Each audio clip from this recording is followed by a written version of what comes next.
This podcast is part of the Frederick Podcast Network. Learn more at listenfrederick.com. That's number one. You kind of reset your Painful, tender to the touch. May also same shoulder length, and the other.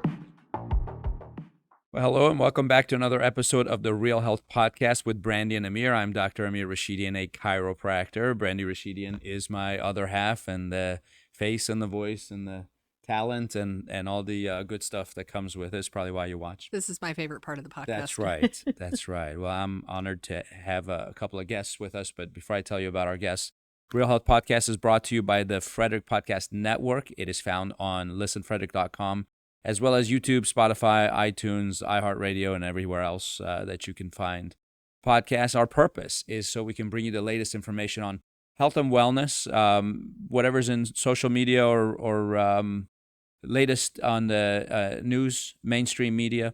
And our hope and our goal is that we can help you feel better, get stronger, live longer, and feel younger. So today we have Dr. Vinocur. Yep. Dr. Leigh Vinocur, and she's an emergency room medical doctor. Fantastic background, lots of, and I'll let her explain her background to you. And then we have Tony D'Agostino, her other half and business partner, right? Yep. And they are the founders of Gameday Men's Health. And they have two locations, one here in Frederick that's been open 6 months, you said? Yep. So, and I am actually a client of theirs. So, Thank you for that. Absolutely, which I highly endorse and recommend. And so why don't we start with Dr. Leigh? Why don't you give us a little introduction, and we'll dig deeper as we go. Sure. I started out way back when as a urology resident. I was one of the first women accepted into the program in my residency, and then left in my fourth year. And unfortunately, it probably took them 10 years until they accepted another woman. I do feel bad about that. And then I switched to emergency medicine, been practicing for 30 plus years, but because of my background in men's health, my other half, Tony, he was retiring from Wall Street, looking at what to do. So we got Gameday Men's Health, which is actually a franchise, but we have one in Owings Mills, one in here in Frederick, and I'm the medical director of that. But I've always, along the way, done other things with my medical degree. I've consulted for small investment banking groups. I've worked in the biotech sector for medical devices. Right now, I am the chief medical officer also at a nutraceutical company, helping run the science department and clinical research. And I've always liked to use my medical knowledge and degree to kind of do other things. That's exciting. So when do you sleep? Because you're busy. So I thought I was busy. Now I feel less busy. Well, she's also an acclaimed published author of awesome. a very fantastic book. I started reading a few pages of it earlier today. That's great. It is called Never Let Them See You Sweat, and it is about your time in the emergency room. Is that correct? Yeah, it's a little bit part memoir, part self-help. It's actually geared more towards women because I see so many incredible women throughout my career that I've met along the way, and I sometimes see them sell themselves short, or we hold ourselves to ridiculous standards. I have a lot of research in the book. I talk about a Harvard Business Review article where it said men will throw their hat in the ring or apply for a job if they feel they're 60% qualified, but women will only do it if they feel 100% qualified. Wow. Which not only talks about our confidence, but also holds us to ridiculous standards. No one's 100% qualified. So I just talk about that, trying to show women, but the lessons on managing stress and harnessing it for good are applicable to men and women. But Yeah, I love that. That's great. Thank you. And Tony, you're originally a Navy guy, a rescue swimmer. I mean, you've got an amazing background yourself. Let's hear it. Yeah, I'm a really lucky guy. One, to be married to Leigh. That's lucky, number one. But I spent a career in the Navy. She's 100% qualified. She's more than 100% qualified. right. Leigh did her undergrad at the University of Michigan and still remembers her organic chemistry from her undergrad days. Oh, wonderful. So that's what I'm up against every day. Wow. And I went in the Navy when I was 17 years old. My dad had to sign for me. I was a rescue swimmer flying out of San Diego aboard H-3 helicopters and aircraft carriers, and just kind of figured out if I'm going to stay a while, I should become an officer. Went to night school to get my first couple of years in, then went to the University of Kansas, where I was commissioned. Wow. I'm a Kansas girl. Wave your wheat. Oh. That's right. Wave your wheat. And studied atmospheric science there, hoping to become a pilot. I wasn't selected for the pilot program, but I was selected to become a surface warfare officer. So I drove Amazing. large ships. Wow. And my secondary job was I was an oceanographer and meteorologist. The Navy's given me so many opportunities. I'm really, really fortunate.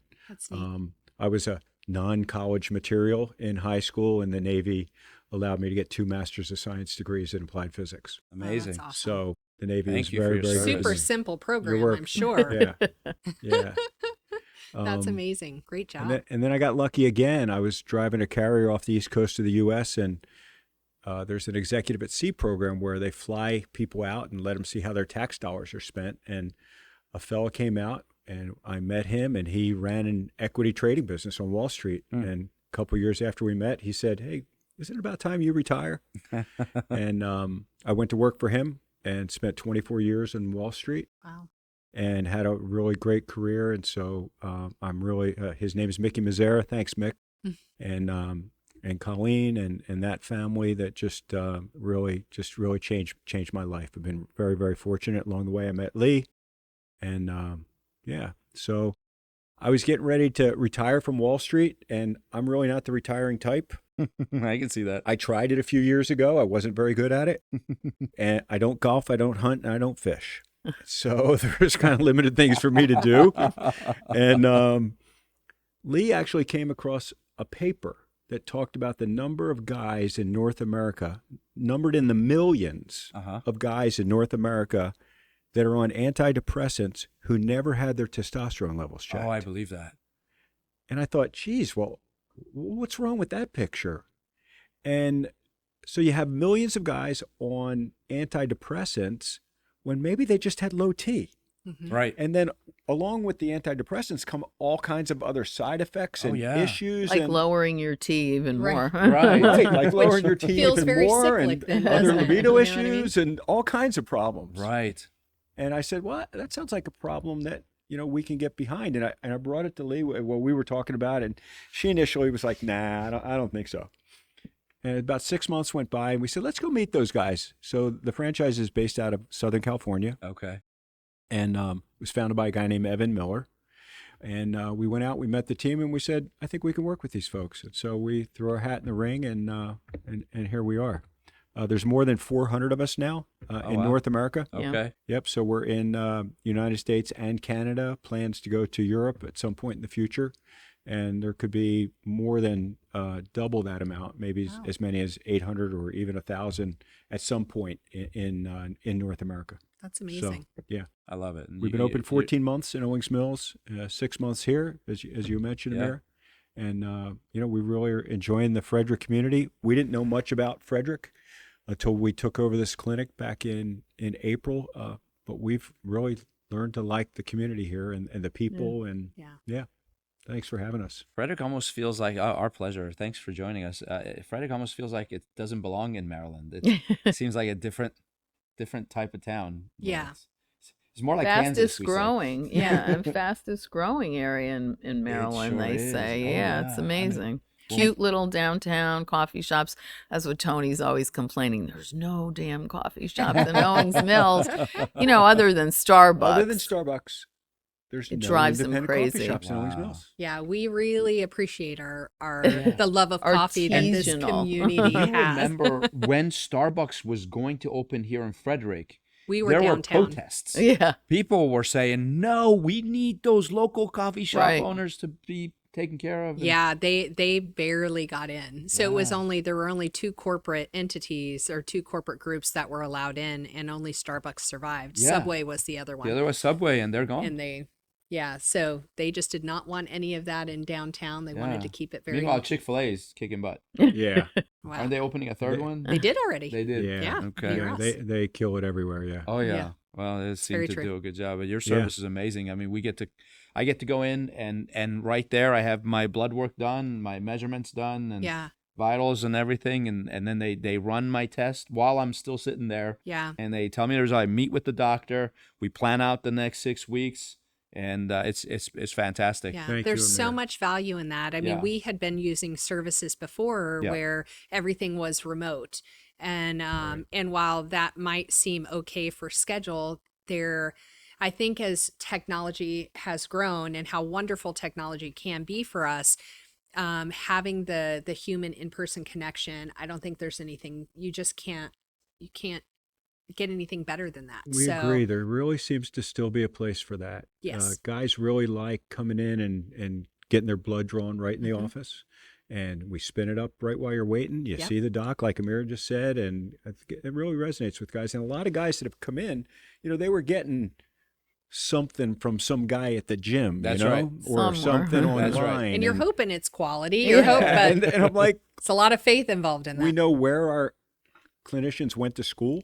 We know where our medications come from. Mhm. They're all, manufactured in the U.S. And so we have all real the high confidence. companies are Yep. vetted. The compounding companies are all vetted. They're all FDA approved compounding companies Yeah. and pharmacies. It Yeah. shows up in the mail, and it's perfectly Right. packaged. And That's I great. said, I got to meet both your doctors, Dr. Candace last time, Dr. Nick this time. Yep. They're wonderful. They're both Yep. wonderful, very Yeah. caring, very detail oriented. Right. Now- Candace has her doctorate degree as well in Oh, this that's kind of wonderful. stuff. Yeah. Great. Yeah. Yeah. Wow. Now, I Metabolic have health. to ask, although believe it or not, the vast majority of the demographics watching our podcast are actually men, which I've always found very surprising because women have always led the charge when it comes to health and wellness. Right. Yeah. But there's like a paradigm shift that's occurred, I think, even within the past couple of years. Maybe COVID pushed us into that where people are just more aware of their health, how they're feeling, and maybe how different they're feeling than what they had been in the past. So I know you guys focus on men's health. Is that all you do? Or there may be some women in our audience going, what about me? What about me? Well, we don't do hormone replacement for women, but we do have weight loss programs Okay. where we do, and we use, the GLP-1s for weight loss, which are amazing. I'm sure if you talk about articles, every day there's some other thing it's helping with dementia, and there isn't an increased risk in cancer, and some cancers and autoimmune diseases are doing better. So we do weight loss programs for Okay. women. Okay, gotcha. And it's interesting because I have so many patients that I just know if they had their testosterone balanced, a lot of their issues would go away, and their primary care doctors refuse to order a testosterone assessment. Yeah, I don't understand that at all. It should be part of any assessment to look at it. But it's the same way with women too. You're just sort of told you're going to go through menopause, and a lot of OBGYNs, they aren't trained in menopause today, and they don't really, draw levels unless you push to Yeah. do that. So, it is an issue. Amir, it's interesting. You about the primary care doctors. Even if they do draw and check your testosterone levels, you could sit there and have a testosterone reading of 290, and your primary care doctor says you're good to go. You're within the normal. You're within the range. normal Right. range. You're at the Well- bottom of it, but Well, let's say what that normal range is. That normal range is what the insurance companies will cover for you Right. to get treated. wow. Right. So you could be at 290, and the units are nanograms per deciliter. Well, You could be at 290 nanograms per deciliter. Your primary care doctor tells you you're good to go, which means insurance will not pay if you're there. And then, but you still feel like hell. You've got brain fog. You can't work out. You've lost motivation, lack of libido, and they ignore that whole part. They just say Of course. you're good to go. And we have found that we help guys get optimized, and oftentimes that means in that kind of 800 to 1,000 nanograms per deciliter range. For some guys, it's less. For some guys, it's a little bit more. But we're going to get them back where they're feeling good and their numbers are good. And then the insurance companies, even if you're so low that they'll cover you, it's a game with them. You get on your testosterone. 10 weeks later, they check your levels are back up. Guess what they do? They stop. right. They cut you off. Yeah. Yeah, we've So seen here you go. You're back right. a few weeks later, you're back in the dumps. Except you're producing less natural testosterone now. Right. And we've seen patients that told us, yeah, they just don't use the cream for a couple weeks before they get their blood drawn. Well, how is that keeping you optimized and feeling good? It doesn't make any sense. So, and it sounds like, and maybe I'm wrong in this, but it's not like you're just optimizing for the age that they are. Right. You're optimizing for when they felt their best, which was probably in their 20s and 30s. Right. And I think that's one thing that our medical system has done, is that it's taken the wellness, the vitality out of it most of the time, because we're focused on this symptom, this system. We're not looking at the body as a whole, going foundationally, what do we need, just to function at a great level.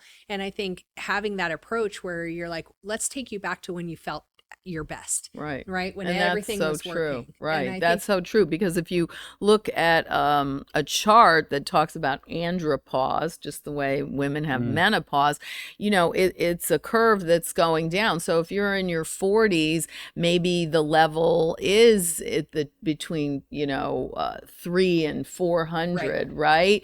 But you're not feeling great at 3 and 400. But we also follow guidelines in the sense that it's not like the guy at the gym that's giving it to you. And there are even some clinics that just will boost you up super therapeutic, because that's when you would run into trouble too. So we try and maintain you at a therapeutic level, but you're right, optimize to when you were feeling better in your 20s and 30s. And then looking at everything, because I think one thing that when you're getting it from the guy at the gym, the challenge is you might get testosterone from them, right? But what else does that impact hormonally? Because it's not just one hormone, right? There are so many others that get impacted when you raise one or lower one. And so being able to look at the whole profile and go, oh, if we tweak this, then this might happen. So then we also need to do this, and making sure everything is optimal. That's a really good point. When Amir comes in, he gets his testosterone checked, his PSA level checked, and his hematocrit checked, right? So testosterone, we just are talking about. PSA, prostate-specific antigen, right? Your prostate health indicator. And then hematocrit, kind of the thickness of your blood measure.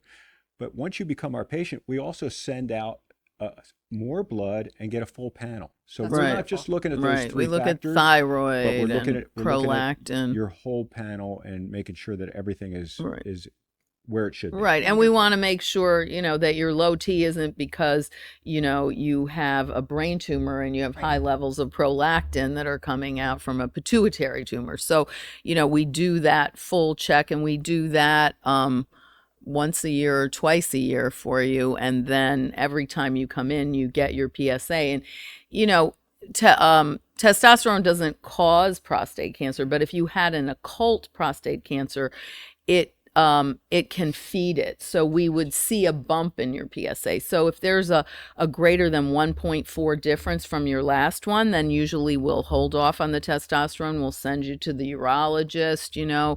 We're happy to work with your primary care, your urologist, whoever it is, to check it out. Maybe you need a prostate ultrasound, something like that. And then if everything's fine, because PSA doesn't only mean that you have prostate cancer, right, as your prostate grows, but we follow that to check it out. That's wonderful. We had a patient who was on the kidney transplant list, and someone called and said, okay, an anonymous donor has picked you and is giving you his kidney. And so let's run some tests and see when you're ready. We have a new kidney within a month. And his PSA ended up being high. And so they said, oh, we can't give you a new kidney if your PSA is high.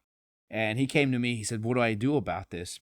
And so we did a little bit of research, and we put him on obviously there's some natural aromatase inhibitors. Right. Like Saw Palmetto. Yeah, that's the company I do the research for. We have a great Saw Palmetto. Put him on that, but also sometimes it's a low-grade viral infection that causes prostate to enlarge. So we put him on a supplement called Andrographis, which is a combination of, it has the herb Andrographis, but it has oregano and garlic or something. Anyways, the Andrographis complex. And we also put him on a supplement that was essential fatty acids. And the three of them, he took it for a month, went back, his PSA dropped, he got his kidney. Right. So, And- like and you said, it's not always Right. And testosterone that's some doing- normal prostate enlargement. And I'm surprised they didn't have a urologist do an ultrasound and say, this isn't cancer, because Right. having an enlarged prostate shouldn't prevent you from having a kidney, right? They just don't want to put in a kidney into someone that has cancer, right? But so I'm surprised they didn't do that. But also, there is a certain amount of inflammation that impacts your prostate too. And saw palmetto is an anti-inflammatory too. That's the company that I work with, Valenza International. They're a very high quality supplement company, and they're based in Florida, where saw palmetto comes from. It's indigenous, and only like from southern Georgia to mid Florida. So anyone that's telling you they're growing it in China, it's a That's an naturally interesting- growing Should be a red plant. flag. Interesting fact. Did you Yeah. realize saw palmetto only grows in the wild? Yeah, It- it's it they can't be harvest commercially wild. harvested or Yeah, grown. because That's some of fantastic. the I love some that. of the palm trees are 1,000 years old, you know, and they pop up. They have these rhizomes that go underneath the ground, and if there's a fire, they'll just pop up after the fire. But in any event, yeah. So inflammation is a part of prostate enlargement too. So if you can lower your inflammation, So that'll this help. is a question I've always had. I'm glad you're here. So I'll put you on the spot a little We bit. didn't provide any questions in Yeah. advance. No, we didn't, and I didn't know if I was going to ask this, but age group, an 18-year-old male has the highest amount of testosterone, right? Probably, yes. Yeah. And then it normalizes, and then after 30, they say you lose like 1% per year or something. It starts to go down. Yeah. It starts to go down after 30. So if high testosterone leads to prostate issues, then why is the largest prostate problem is in the 50 plus year olds and not the 18-year-olds? Right, because it's not the testosterone that enlarges your prostate, it's the DHT, which is a much more potent androgen, and it's the conversion with 5-alpha reductase 2 in the prostate that does that. And so what happens, even though you are losing your testosterone, your DHT is a little bit more stable as you age, and that is what contributes to it. But that's not the only thing that enlarges your prostate. Metabolic health matters the same way that we know that inflammation increases the prostate, the same way that you have a higher inflammatory state if you're obese. So if you're obese, that increases your prostate growth. The same things that contribute to heart disease also affect your prostate. So it's all these things that are sort of happening at once. And DHT is the main reason that the prostate grows uncontrolled. And what saw palmetto does as a natural product is it keeps it in balance. It inhibits 5-alpha reductase 2 to prevent the development, to prevent testosterone from changing to DHT, dihydrotestosterone.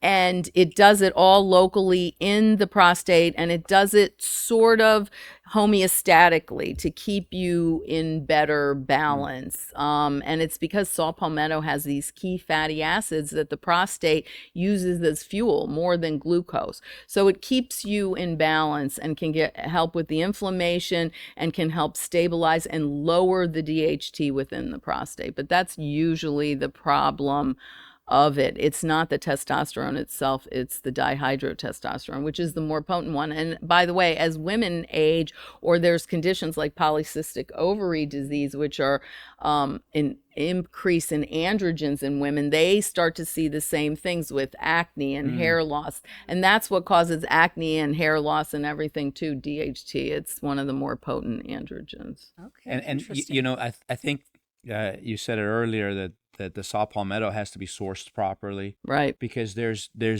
a large group of medical doctors and providers who will say saw palmetto doesn't work, Right. and it's because they're probably getting it from the wrong source, or they don't understand that it needs to be sourced properly. Because there are some people who, the minute they start taking it, everything improves. Yeah, no, it's true. And the problem with it's the problem with supplements in the US in general, right? Because unlike the FDA for checking things out, they're I don't know if they're still doing it now, but they basically only if there's a problem with it. But that's why you really have to look for a third party verifier of it. Valenza, that has the highest quality, saw palmetto, has USP verification, US Pharmacopoeia, that it has no contaminants, that it has the correct potency, what it says on the label, but also has the key ratio of the fatty acids that the prostate needs for health. So And I think that's something that, we try to get through to our listeners all the time, is that supplements are great, and it's a great habit if you're taking the right stuff, right, for the right reasons, but the quality has to be there. Right. And if you're just going to a regular grocery store and grabbing something off the shelf, because of the lack of oversight with supplementation, the odds are you run the risk of having those contaminants. You may have very small trace amounts of the product that you're Right. actually hoping to get even in the product. So I tell patients all the time, that's a great habit. Stop buying that. Right. Because the odds are you're probably not getting what you want. And most of the time, like most of our supplements that we have available, they're all third-party tested, which is super important to us as well. But the quality, we know the sourcing, we know that Right. you're going to be getting what you need. And man, it makes a huge, huge difference. So I love that. How much of men's health, in your opinion, comes down to hormones and lifestyle versus genetics? Because we hear that all the time, right? Because as a society, we don't always like to take responsibility for our health and what we're putting into it and what we're doing to our bodies. And so sometimes it's easier to go, oh yeah, my uncle had that, or my dad had that. But so many of these are lifestyle diseases. We don't want that responsibility. Yeah, the majority probably in the US of chronic disease are lifestyle diseases. There is something called epigenetics, where you can actually impact your genetics by doing correct lifestyle, and not just because you have a gene for something doesn't mean the gene's always expressed. So I would say the majority of chronic diseases that we see today are related to lifestyle. Thank you for saying that, because that's exactly, I did not provide that script for her. For the record, that was all her, and that confirms we talk about epigenetics a lot. And for me, I would think, like, I have a very big history of cancer in my maternal side of my family, and so every woman except for two of us have had some type of cancer. And so people laugh at me. I go, yeah, I just don't do cancer. And they go, what do you mean? I'm like, I'm just choosing not to do that by other things that I do, which are different than all the other women in my family did. But those are choices. So I'm just choosing to do the things that hopefully will not turn those genes on. Right. So, and that's a much more comfortable way to live than to live in fear, going, oh my gosh, that could be my future. Well, it doesn't have to be. Right. You know? Exactly. You mentioned this earlier when we were talking, how our healthcare system is doing a poor job of helping people prevent diseases. I always say, people get sick and then they start living a healthy life. And I go, that's like putting on your seatbelt after you crash your car. Yeah.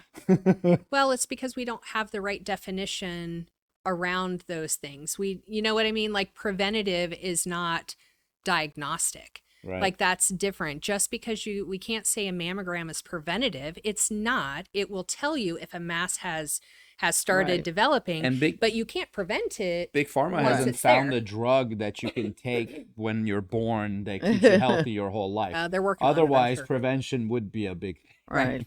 No, that's part of the reason. If you get cancer, you have something bad. We have amazing research to back you up, but we don't have a lot to help you. Look, until Obama was president, Medicare didn't cover yearly visits for people. It was only, hospitalization and things like that. So it didn't have those preventative exams and things for seniors. And so we may be heading back to the future.